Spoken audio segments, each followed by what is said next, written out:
They were very unsupportive of the way that I wanted to build a business. They said they didn't think it would work. I should do it this way instead. And at first, I thought, oh, okay, well, maybe I have to change my whole plan, my whole business. But the reality was, sometimes people are going to give you the wrong advice. Hello and welcome to the We Built This Business podcast, the place for UK entrepreneurs and business owners who want to build a multi-million pound business. I'm Daniel Osullivan, founder of Red Cactus Events, Team Building Experiences and Shazoo Media. Speaking with some of the UK's most successful entrepreneurs, I will unpack their journey from startup to where they are today. Once a month, I will record a solo episode giving an inside look at our progress as we begin to build a £5 million revenue group in the event and media industries. If you want to build a multi-million pound business, you're in the right place.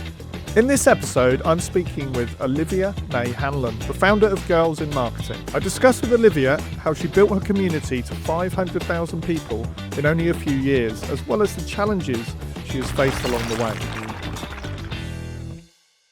Today, I'm pleased to have Olivia Mae Hanlon on the We Built This Business podcast, talking about Girls in Marketing. Olivia, welcome to the podcast. Oh, hello. Thank you so much for having me. So, Olivia, tell us about Girls in Marketing today. Okay, so Girls in Marketing has changed a lot since our inception in 2019. But as it is today, we are a learning provider and a community for women in the marketing space. So we aim to create a empowered community that will help you learn, help you grow, and just generally connect with others in the space. Our name, which sometimes causes a little bit of controversy for certain people. The girls obviously insinuates kind of younger women, but we actually have women and people really of all ages and all kind of genders get involved in what we do. So whilst our name does reflect kind of our mission around helping women, empower themselves to get up to more senior led positions, we do actually help everyone of kind of all ages and all genders. So, yeah, that is kind of where we're at right now. We have our membership, which is a monthly or annual subscription that people can purchase, or a lot of employers purchase. It's very different to any typical marketing education. It's got super up to date courses. It's got things like resources and templates that help people be better at their job in marketing. And we also have our wonderful podcasts as well. So we talk all about the recent updates in marketing, things you've got to know. So if you're someone who likes to stay on the pulse with all things marketing, that's definitely a good one to listen to. So they're the main kind of things that we do right now. We also work a lot with brands. So because we have a huge audience of marketers, there's a lot of these brands, especially SaaS companies, that really want to tap into our audience. So the tools that we really love using as marketers, we help to promote them to our audience. So, for example, we work a lot with SEMrush, which is a marketing tool. They started out a lot more in SEO and they kind of branched out a lot more into content marketing now.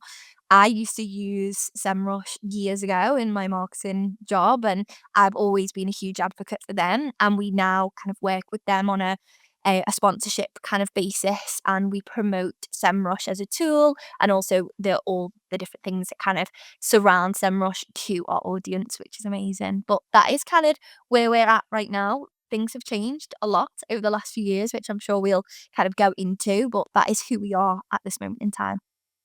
And I mean, it's hugely impressive, but how many members do you have of Girls in Marketing? So we have a large kind of online community. So there's kind of two aspects when I say community and when we maybe say members. So we have a community online that is our kind of social media followers, the people who interact with us through comments, the people who engage through our free events and our free kind of programs that we put on. We have a huge community that's nearly at 500,000 now. So we have a Wow. huge presence on LinkedIn, and we also have a good presence on Instagram as well. So we have a kind of big, large public community, and then our private community, which is the paid for membership, is a lot smaller than that. So we're kind of only really in the round 1,000 or so paying members.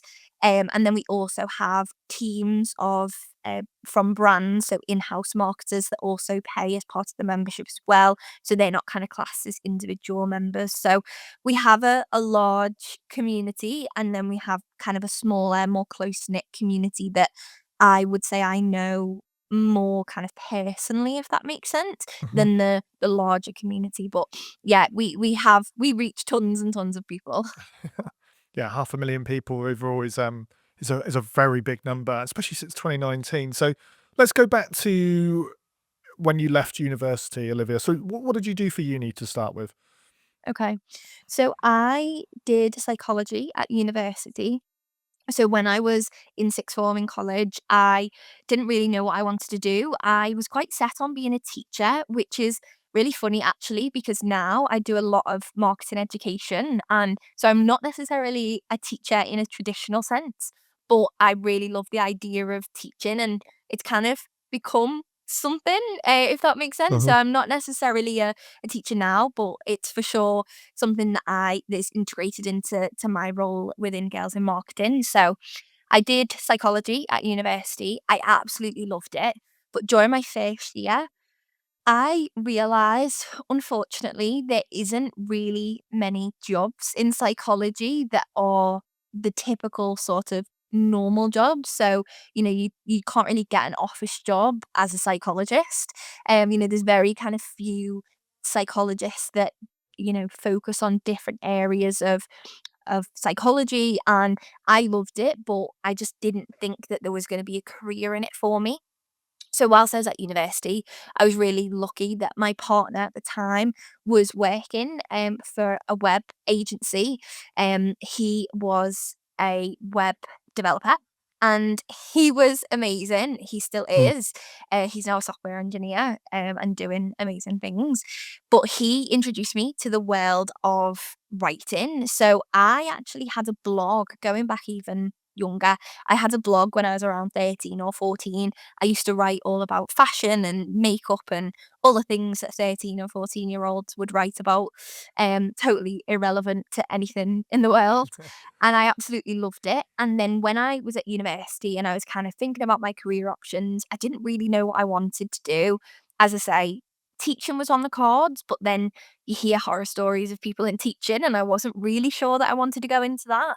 So my partner said, "Have you ever thought about being paid to write blogs?" And honestly, it was like a light bulb moment. I didn't really think that you could get paid to do that sort of thing. I knew journalism was a career option and, you could write for magazines, but again, that had never really interested me. And then when I started looking into the world of marketing as it is, it definitely wasn't as big as it is now. I think there's a lot to do with social media, that social media as a job is a lot bigger than it used to be then. So I went on a down a mad rabbit hole and found what marketing was, what content was, what SEO was, what writing blogs for money was. And from there, I just started charging people to write blogs. So because I'd had so much experience before writing my own blog, and I really enjoyed writing, and I would say I was quite a good writer, from the off, I went out and started reaching out to people, literally savage cold outreaching people, asking if they wanted me to write blogs for them. I was charging about £5 per blog. It was hardly anything. And this was whilst I was in the kind of latter half of my first year at university. And what So what I was what year making, was this? so this was 2016, I think. Yeah. 2016. Okay. Yeah. So this was kind of when I was in my first year at university. I was studying obviously at the same time. So I kind of started building up that rapport with clients really early. And it's crazy because then over the course of the 2 years after during my degree, I was working with clients. So I was gaining all of this experience in marketing, all of this real world experience. So when I graduated, I ended up getting a full-time job in SEO. But I remember sitting down with my manager, and it was kind of with one of the first weeks that I was there. And obviously, it was more of a kind of entry level graduate role. But I remember they just said to me, "I just feel like you've got kind of too much experience. Like, you know too much for someone your age, for someone of this kind of level. And that's because I'd obviously worked for kind of 2.5 years freelancing for so many different clients, and I'd gained so much knowledge in that time. By the time I was graduating, I had clients in I was working in SEO and doing on page, off page SEO for clients. And then obviously I was applying for roles that were kind of graduate entry level roles. And to be honest, I was probably overqualified for them. But nevertheless, I wanted to get some experience in house. So I did that, worked kind of full time for just over a year. And whilst I was doing that, I felt very out of place, as I say. I felt I was very undervalued, but also I just went above and beyond for everything. And I think that is just me as a person. I just love to be the best that I can possibly be. And I wouldn't say I'm a perfectionist, but I love to perfect the things that I do. I don't get caught in the nitty gritty of things, but I'm very cautious that I want to have the work that I do the best that it can possibly be. So, worked for about a year and a half there, and decided that during that time, set up Girls in Marketing as a community. So, this kind of 2019, and I was working full time. I was running Girls in Marketing, and I was also freelancing still. So, I still had clients from when I was at university because I love doing it so much. So my time was very much You're my pulled all over the weekends. place. Yeah, Yeah. my weekends were non-existent and my evenings were packed full of stuff, but I loved it. And yeah, it was a real kind of journey for me to kind of get to the point where Girls in Marketing would become a business, really, because it wasn't set up with the intention of being a business. So the community that you started, when you said you started the community, like where did you start that? For example, was it on LinkedIn? Was it on YouTube? So the original idea was, it was kind of mid 2019. I set it up as an Instagram page and as a website. And my idea originally was to do kind of small scale local events. So in Liverpool, in Manchester, I wanted to just meet people who were quite nerdy about marketing, same as me. And what happened was I wanted to do those events. So I was thinking about starting them at the start of 2020. And then obviously we kind of know the whole thing that happened around 2020, unspoken. And yeah, because of the pandemic and everything like that, we had to kind of redirect what I wanted to do. So then we pivoted. We never really went totally offline because we'd never done an event before. But my original kind of reason and my plan had to pivot. So we were kind of totally online. So when I did that, which is the start of 2020, we then talked about LinkedIn and that sort of thing. So that's when I diversified where we were. But yeah, at the beginning it was a page on social media and a website as well. Nice. So I'm just obviously, like I said, girls in marketing is quite like generic essentially. So it wasn't focused primarily on a certain platform. It wasn't focused on a certain area of marketing. It's literally, was it education essentially from the start that you were providing? Yeah. So the idea was to connect people, but also to show how accessible marketing was as an industry. So obviously I got into it from a non-traditional route, and I never really thought that it was possible to do what I ended up doing. So I wanted to show how accessible it was, how marketing education, it didn't have to be the traditional sort of university master's degree, all of that sort of thing. And actually, you could learn yourself. So I learned through things like courses, online courses, YouTube videos, everything, anything that I could find, talking to people, having mentors. And I wanted to show people that you could do that as well. And I wanted to make marketing feel cool and young, because it felt like it was an industry that was quite boring, but actually there was many cool things happening, and there was just not really any cool brands that were showcasing that. Yeah. What was what was the day that made you decide that's it, I'm going to go full time on girls in marketing?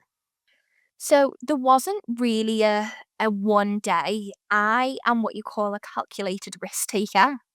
So anyone who knows me, and might be tuning in will think I've heard this spiel before because I genuinely talk about it all of the time. So I like to calculate obviously the risks that are associated with any decision that you make. So I wanted to obviously leave my job to pursue girls in marketing. We were growing really quickly during the pandemic. People were, coming to us. They wanted us to do all of these different things, but I just didn't have the capacity. So my first initial thought were I can't do all of these things at once. I can't work a full-time job, run this community and freelance. So something had to give. Now, I could have said, okay, I'm going to drop some of my freelance clients or I'm going to slow down girls in marketing. But ultimately, I thought, okay, well, I've got a stable job that I'm doing well in, but what out of those 3 things brings me the least joy? And to be totally transparent, it was the job. So I kind of went with my heart on that kind of choice, but made sure that I knew the risks that were associated with that. So before I quit, I actually figured out a way that I could see if the community was monetizable because previous to that, I had never made any money from the community before. Everything had just been free that I was doing. So I thought, okay, well, if I'm going to quit my job to make a business of this, then I need to make sure that people are going to be willing to spend money on this education, spend money with our community, because I genuinely didn't know. So I set up a webinar that was £2.50 per seat. And I was so nervous to release it, but I was like, you can come to this webinar. It was all about email marketing. It was kind of an introduction to email marketing. And I thought, okay, I'm going to put out this webinar, charge £2.50 a seat. It was on Zoom meetings. I think it was before even webinars was a thing. And I sold around 3,000. And it was Wow. within the space of, I think it was in the space of maybe like 2 weeks or something. So I was still working full time, and I've kind of been a little bit sneaky about how I was selling these tickets, so that, I there was no kind of crossover and stuff like that. So I sold quite a lot of tickets, which obviously I never had any kind of initial savings to quit either, which is something I didn't mention before. That was another risk for me, is I didn't have anything to To fall fall back back on. on. Yeah. Exactly. So selling those tickets showed me that actually this was a community that was ready to buy, not necessarily at the price of £1 million per ticket. I wanted to create marketing as accessible as possible, obviously without it being totally free because we didn't have any sort of funding. So that showed me that it was a community that we could monetize. So when it came to the decision to kind of drop one of the 3 things, freelancing, full-time work, or a community, I thought I'd do the stable full-time job. And all I'm saying is it was a lovely conversation with my mother. When I told her that I was doing that, she did not initially think that it was a good idea. She was supportive, but she is very much a kind of stable person who, likes the stability of a full-time job. So she was very unsure about leaving. Are you the first person in your family to have started a business? Yes. Yeah, I am. So I am actually also first gen for university as well. So I come from Liverpool. It's kind of the northern part of Liverpool. I absolutely love it. I am a huge fan of my city and I do as much as I can for the city. I regularly go to events. I talk to founders and business owners, and if I ever hear anyone from Liverpool who wants to start a business, I'm always up for a coffee or a chat. I'm up for a coffee or a chat with anyone who wants to start a business, but particularly Yeah. Liverpool because it's my hometown, it's where I'm from.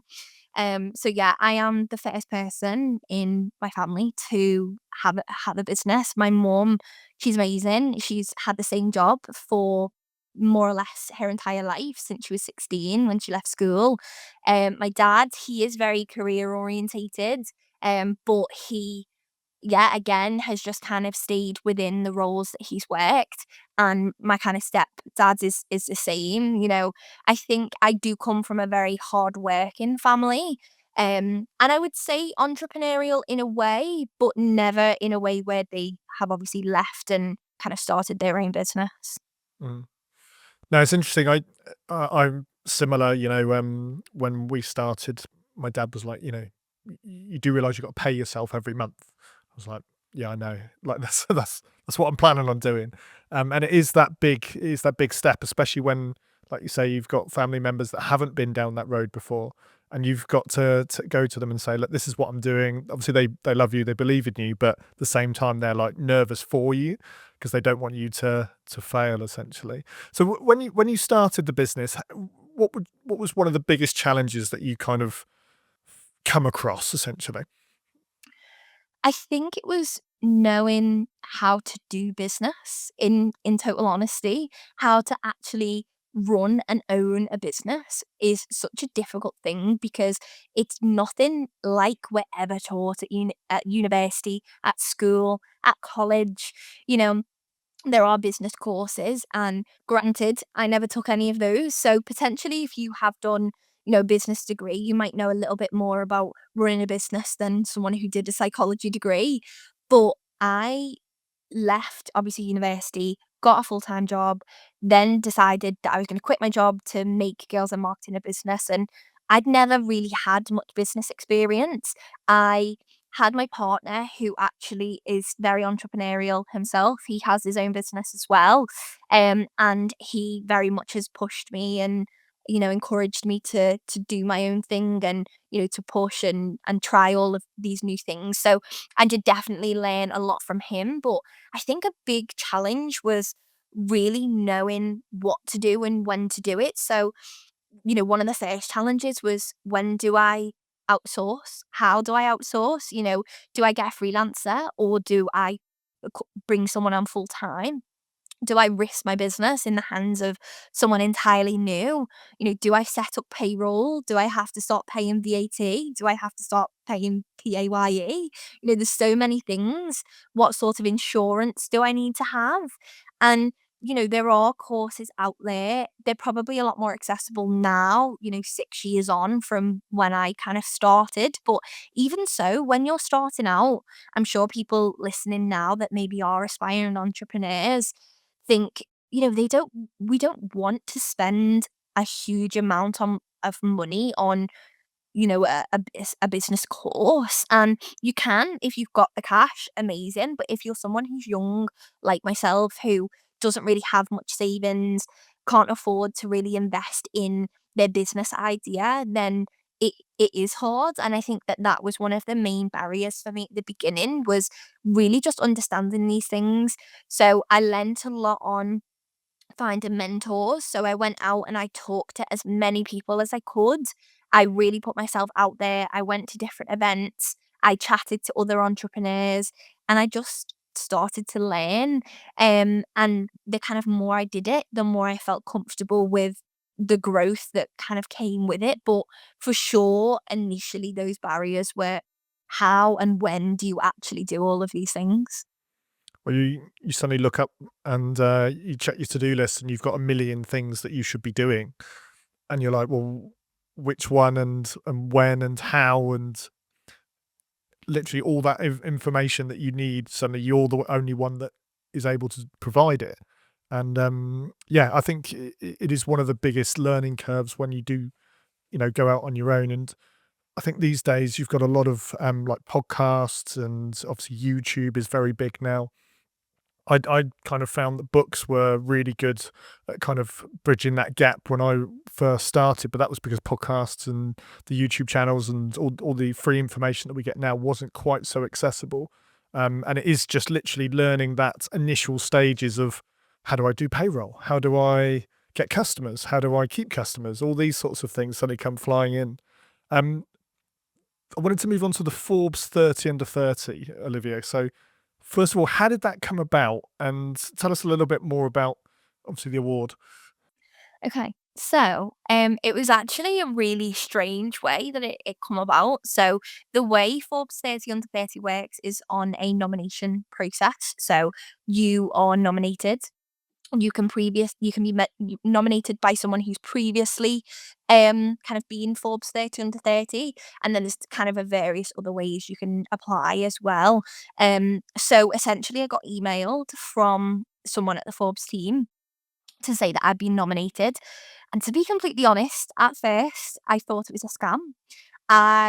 I didn't believe it. I thought it was one of these emails, which I'm sure everyone will have had at some point, which is, be named in the top influencers and pay £1 million and, we'll give you a do follow link or something like that. I thought it was genuinely not real. So I think I just archived it, or I just kind of read it and I thought, oh, I just archived that. It's just a spam. And then about a few weeks later, maybe 2 or 3 weeks later, I got another email as part of the thread and a follow up. And then I was thinking maybe this is real potentially. So I thought, okay, I'm not going to say any card details or give any money to anyone, but I'm going to reply and just see what happens, where it goes from there. And the one thing for me is that when I replied, I then got a reply back that felt more legit.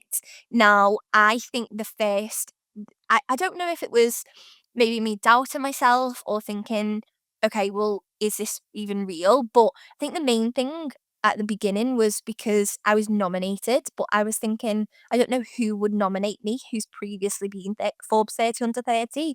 So I was a little bit confused and yeah, maybe kind of overwhelmed with the prospect of that being the case. So what happened then? The kind of application process, I'd been nominated. So assuming the person who nominated me had already give some information, so they already had information on me. I then had to fill in a form and they love transparency. So something that it says on the form is they ask you some really in-depth questions about your business, about how it started, how it's going, financials, stuff like that. And obviously you can say I'm not comfortable sharing this, but for me, I was super happy and open to sharing these sorts of things. And so I did. I filled that in, and then that was it. They said thanks for filling it in, and basically you'll know when we announce the list, on the day that we announce the list. So you don't find out before, there's no kind of previous knowledge of it. Um, and then yeah, on I can't remember what day it was, but I just woke up one day. I think it was one day last year. It kind of started last year. Woke up and I had an email from them saying I'd been listed in Forbes 30 Under 30. And I also had about 10 to 20 different messages of people that I knew in my network, like, oh my gosh, you've been listed in Forbes 30 Under 30. And it was a really strange feeling. It didn't feel real. Sometimes it still doesn't feel real, but I think that's because in reality, it's a really great thing. I love the kind of credibility, the trust that comes with it, and also the acknowledgement that I've done something to the point where I could be nominated and listed in something like this. But I'm not an egotistical person. I'm still a northern normal gal from Liverpool, so nothing really changed. And I don't know, sometimes people expect something to change and you get listed and then all of a sudden you are a multi-billionaire with tons of money and everyone's throwing opportunities at you, but the reality is you're still just you. But it is a really great boost and it does add credibility to what you do, and it's a nice way to be acknowledged. So I'm so proud that it happened, but it was a very strange thing for me. Definitely something that's on that kind of business goal list, and I love the fact that yeah, I got to be listed in 2024. It's a shame there isn't like an award ceremony that you can go to. You actually get, I almost visions like the Oscars where you get called up and you get your award, and maybe that's the next version. But how has it helped? Because you do quite a bit of public speaking, Olivia. Did it help with public speaking engagements about getting booked on those essentially? Yeah, for sure. I think last year I did a lot more speaking engagements than I've ever done. I did some in 2022, then 23, but 24 was the kind of biggest year. I landed an international speaking opportunity last year, which was my first ever one. I'd never spoken abroad before, and that was a kind of goal for me. So I love that I got to do that.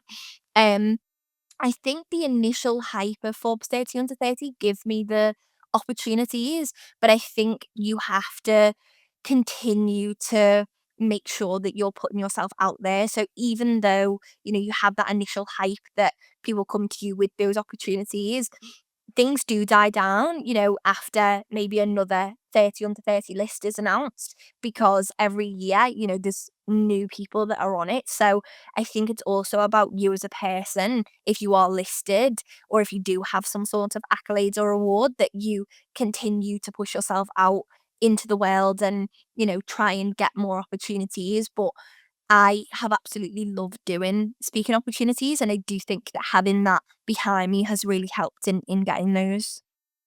Definitely.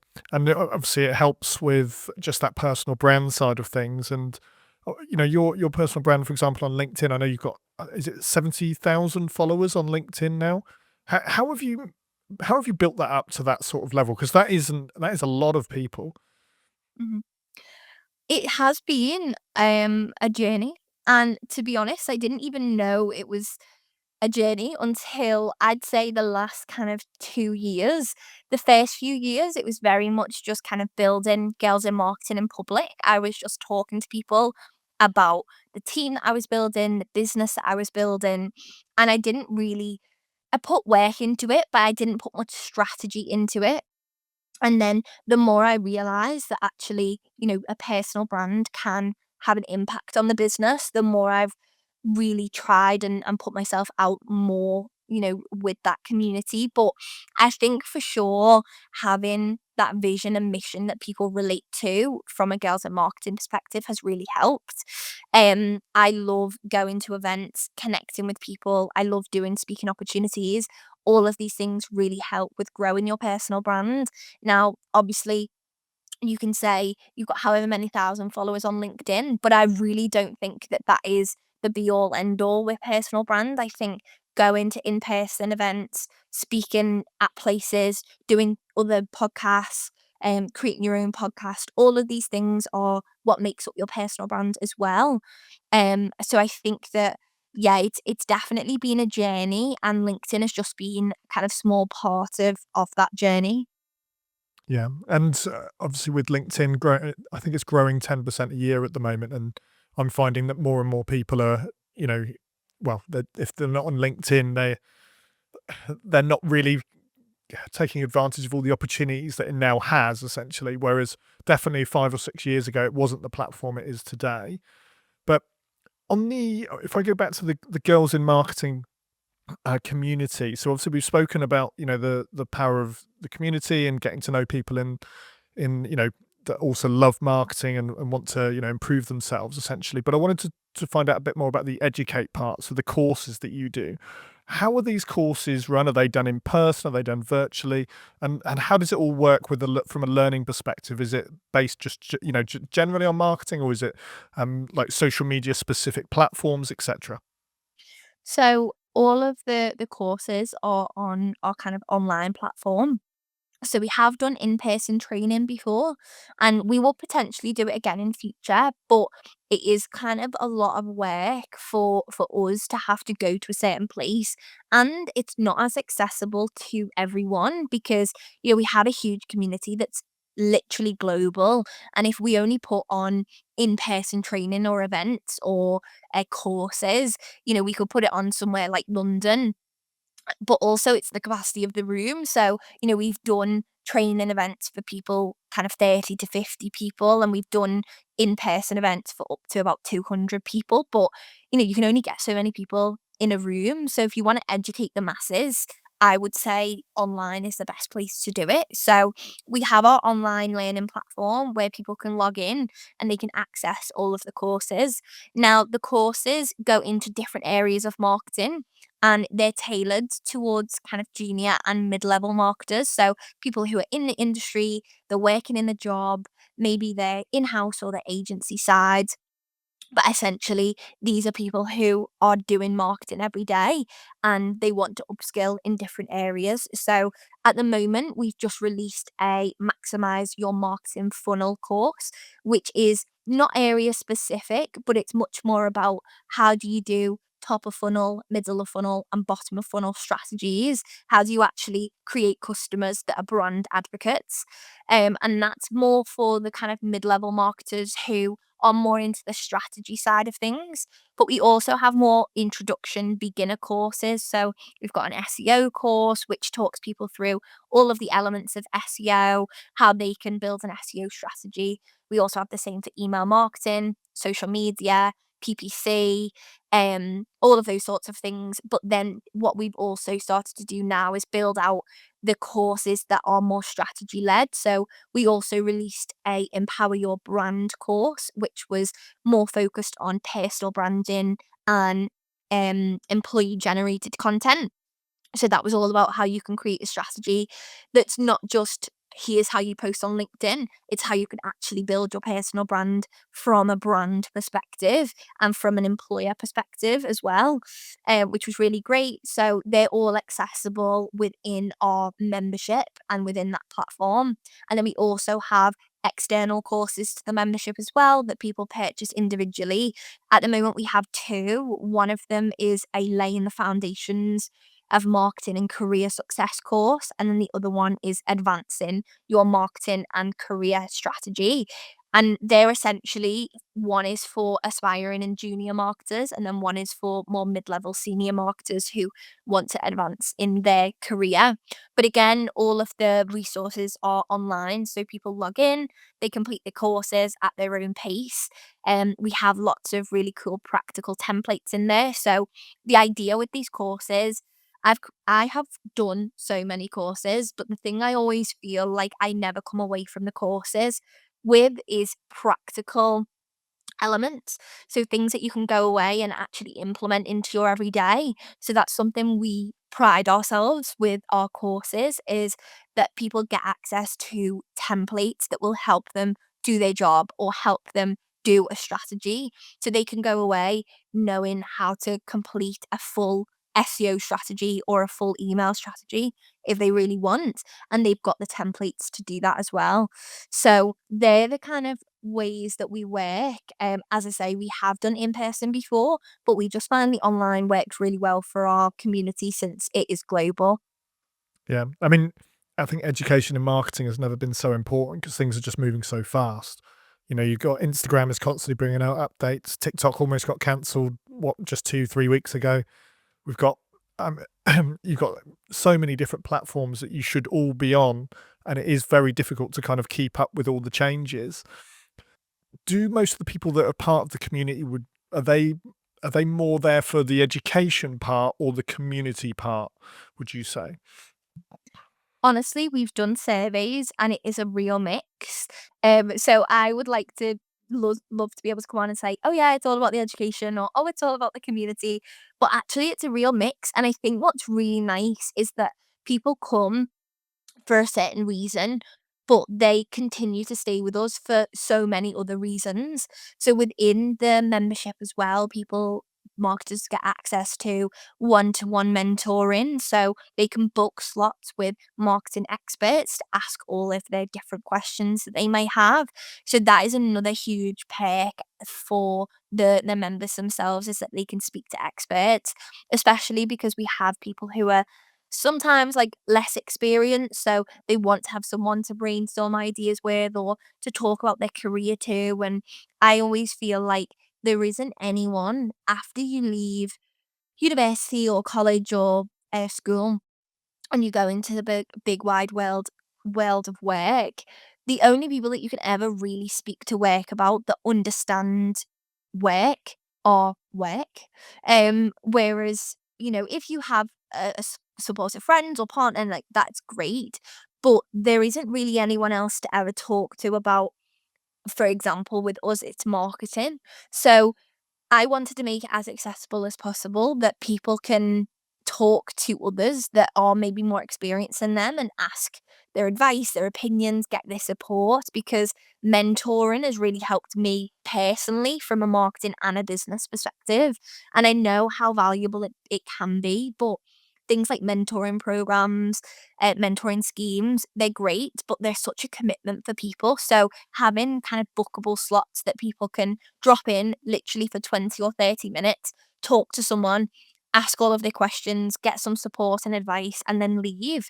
People really love that element that they get access to, plus obviously the community side of things as well. So I think that we have a huge balance between the education and the community, and I think that's kind of what makes it so nice.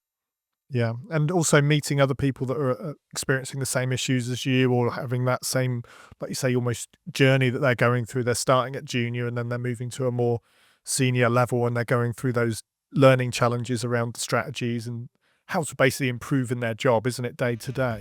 This podcast is sponsored by Team Building Experiences. If you're planning a team building event, away day, or corporate event, then check out team-building-experiences.co.uk and state podcast 15 in the comments to receive 15% off your proposal.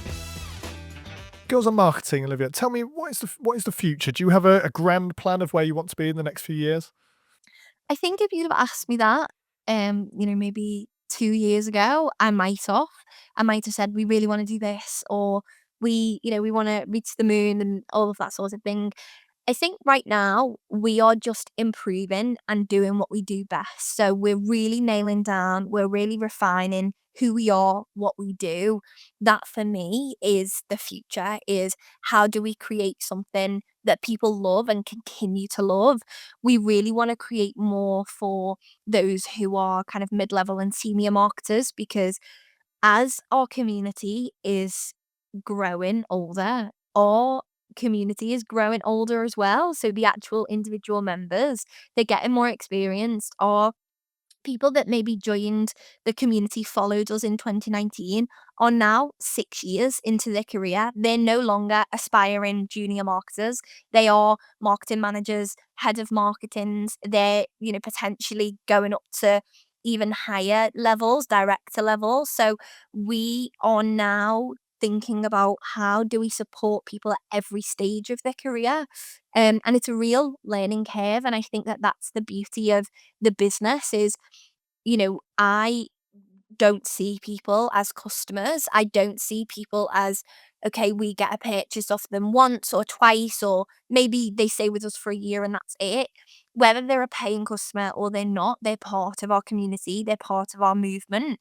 So we want to continue to create a community and a space for people of all levels, so that even when they outgrow potentially an area that we have a product in, they can continue to feel part of what we're building, which is really nice. And I would say that that is the future for me. There's no kind of grand plans. We don't want to reach 50 mil ARR or all of these different things. We just want to continue to make that impact and make as much impact as we possibly can, and support people at all areas of their career, all stages of their career.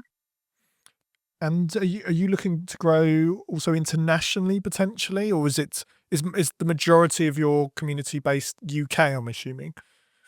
We are international for sure. We do our free programs, so it's a huge. Well, it started off as something that we did because we felt I wanted to educate people for free, and we couldn't do it on an ongoing membership basis. That's something that people pay for. And we wanted to give people experience that didn't have experience. So we do these free programs where they are virtual, they're totally free. People can tune in from anywhere in the world, and it's over the course of either 3 days or basically a few different sessions. And they tune in, they get to network with people, they get to join the sessions, that sort of thing. We have a huge Slack channel, and over the course of the last few years we've had thousands and thousands of people sign up. Last year we did two programs. We did an internship program, which was for aspiring marketers, and a growth program, which was with people in the industry. It's a really great from a business perspective. It's a really good brand awareness piece. It gets lots of eyes on the business, on the community, and on the brand. But from a giving back perspective, people absolutely love it. People really, really do see the value in something that's free and accessible to them. So the programs that we do last year, one of the programs had 8,000 registrants, and we reached over 190 countries with those 8,000 people. So for Wow. sure, we Yeah. are definitely global. Every year, we seem to reach a new country. And countries that I've never even heard of, which is amazing. And sometimes we only have, one or two people from that country, but the fact that we've reached them is great. I'd say international expansion is for sure on the cards. It's just how we do it. And I think with being such a small team, it's really difficult, but we've got to put our priorities straight. You know, if we do expand internationally, how do we do it? What's the effort level from us? What ways do we do? Do we outsource? Do we get people into, do we franchise? All of these different things. So for sure it's on the cards, but I wouldn't say that it's something in the immediate future. We're just going to continue to be mostly online and reaching internationally as we can online, and then potentially start showing up more, in people's countries or cities as we kind of grow. That sounds great. I've got one last question for you, Olivia. If you were to start up a business, what advice, or sorry, if someone was about to start a business, what advice would you give them?